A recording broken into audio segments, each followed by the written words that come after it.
Assalamualaikum warahmatullahi wabarakatuh. Bagaimana kabarnya hari ini anak-anak? Bu Guru harap di rumah baik-baik saja ya. Pada pertemuan kali ini kita akan belajar sifat-sifat cahaya dan indera penglihatan. Untuk pokok materinya yaitu yang pertama, cahaya di sekitar kita.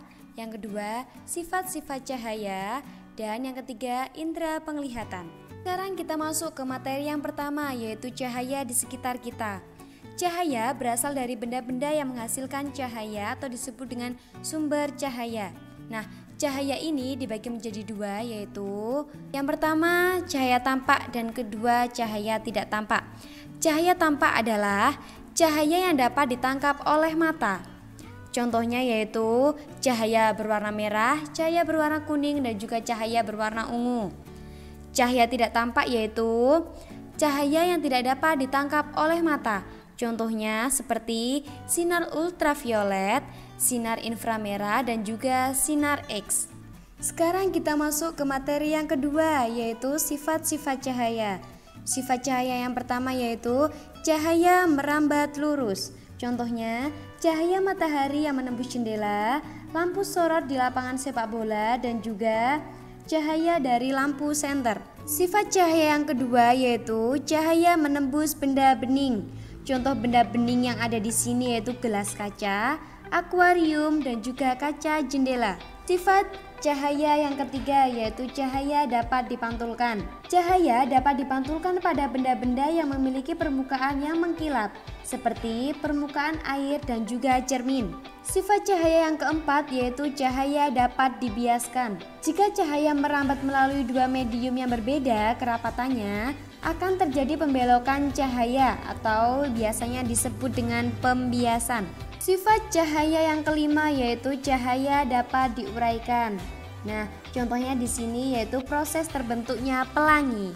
Pemantulan cahaya. Pemantulan cahaya pada cermin ini dapat dibagi menjadi tiga ya, yaitu yang pertama menggunakan cermin datar. Berikut ini adalah cermin datar. Nah, untuk hasil bayangannya yaitu bayangan tegak dan semu atau maya. Besar dan tinggi bayangan sama besar dengan yang sesungguhnya. Yang ketiga yaitu jarak benda dengan cermin sama dengan jarak bayangan ke cermin.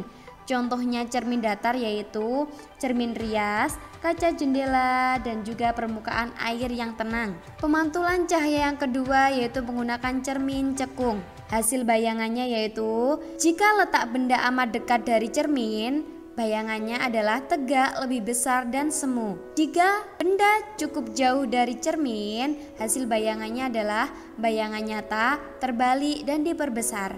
Dan jika letak benda jauh dari cermin, hasilnya adalah bayangan nyata, terbalik dan juga diperkecil. Nah, contoh dari cermin cekung ini adalah bagian cekungan sendok, bagian dalam senter, dan juga bagian dalam lampu mobil. Pemantulan cahaya yang ketiga yaitu menggunakan cermin cembung. Hasil bayangannya yaitu bayangan tegak, ukuran bayangan lebih kecil dan juga semu atau maya. Contoh cermin cembungnya adalah bagian cembung sendok, kaca spion mobil, dan kaca yang ada di tikungan jalan. Kita masuk materi yang ketiga yaitu indera penglihatan. Indera penglihatan kita adalah mata. Mata itu ada bagian luar dan juga bagian dalam. Mata bagian luar kita terdiri dari yang pertama yaitu bulu mata yang berfungsi untuk melindungi mata dari debu. Yang kedua yaitu kelopak mata. Kelopak mata kita berfungsi untuk menutup bola mata. Yang ketiga yaitu alis. Alis berfungsi melindungi mata dari air atau keringat yang menuju mata. Kita masuk ke indera penglihatan bagian dalam, yaitu bagian-bagian mata. Yang pertama ada otot mata yang berfungsi untuk menambatkan bola mata pada dinding dalam rongga mata dan menggerakkan bola mata. Yang kedua yaitu saraf mata, berfungsi untuk meneruskan rangsang cahaya yang diterima sel-sel reseptor ke susunan saraf pusat di otak. Yang ketiga yaitu retina. Retina merupakan lapisan terdalam bola mata yang mengandung sel-sel penglihatan. Yang keempat yaitu koroid. Koroid merupakan lapisan tengah yang mengandung banyak pembuluh darah. Yang kelima yaitu lensa mata. Lensa mata berbentuk cembung dan bening serta terletak di belakang iris.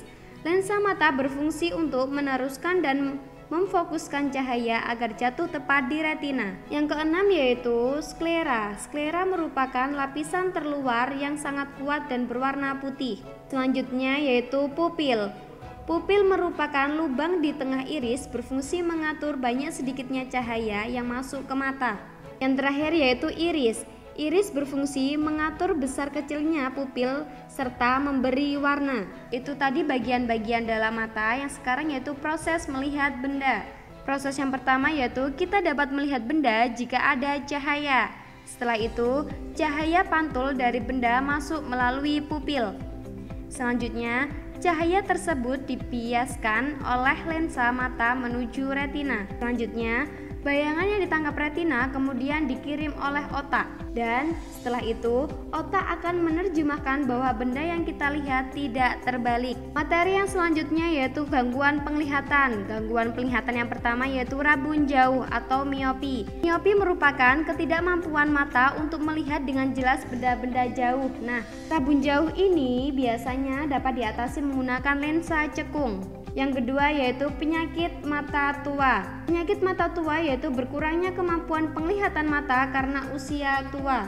Yang ketiga yaitu rabun dekat atau hipermetropia. Rabun dekat adalah ketidakmampuan mata untuk melihat dengan jelas benda-benda dekat. Kelainan ini dapat diatasi dengan menggunakan lensa cembung. Yang terakhir yaitu buta warna. Buta warna ini merupakan keadaan seseorang tidak dapat membedakan warna. Alat optik. Alat optik yang pertama yaitu periskop. Periskop ini merupakan alat optik sejenis teropong yang arah pandangnya dapat dibelokkan sehingga objek tidak harus berada di depan mata. Nah, ini merupakan contoh dari periskop. Yang kedua yaitu lup. Lup merupakan alat optik yang berfungsi untuk memperbesar bayangan benda. Yang ketiga yaitu kacamata. Kacamata merupakan alat optik yang berfungsi untuk membantu penglihatan penderita rabun jauh dan juga rabun dekat. Alat optik yang keempat yaitu kamera. Kamera ini berfungsi untuk mengabadikan dan merekam peristiwa. Demikian materi kita hari ini, mudah-mudahan bermanfaat. Bu Guru akhiri, wassalamualaikum warahmatullahi wabarakatuh.